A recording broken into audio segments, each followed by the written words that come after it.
These are the three most missed questions from the sequences GVC test. Number 3, about finding the first terms of a sequence that has a recursive formula. Number 12, about finding a specific term of a geometric sequence when you're given the ratio and the first term. And number 15, where you have to decide if the sequence is arithmetic or geometric and then write the formula.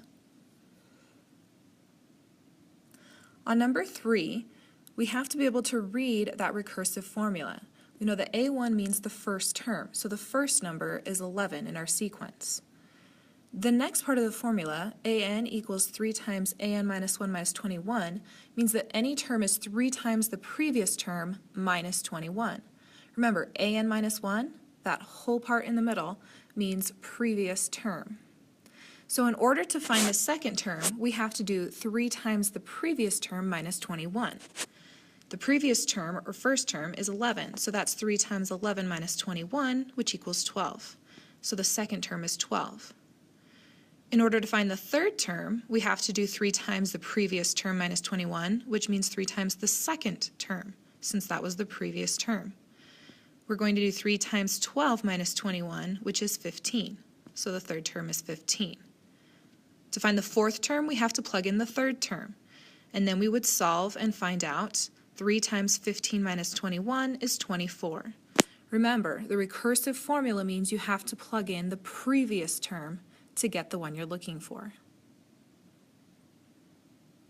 On number 12, it tells us that the 10th term of the sequence is what we're looking for. That means n equals 10, since n is the number of the term we want.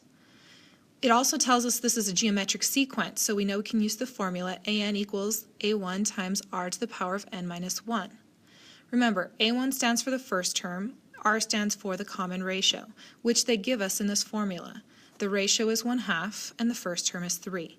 All we have to do is plug those values into the formula. So the number we want is 3, the first term, times 1/2, the ratio, to the power of 10 minus 1, since we're looking for the 10th number.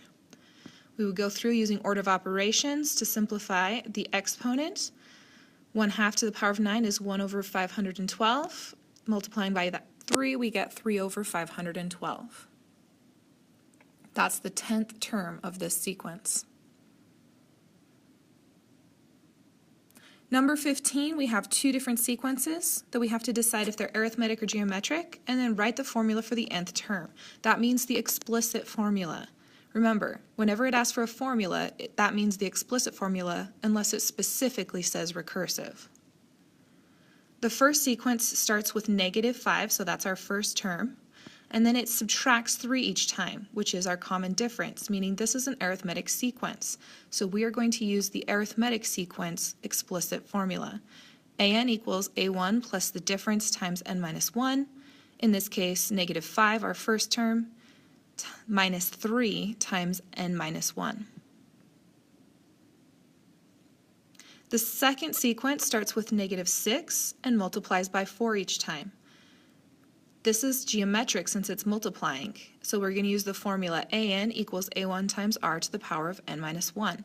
That's the explicit formula for a geometric sequence. The first term is -6, the ratio is 4, so we have the formula -6 times 4 to the power of n minus 1.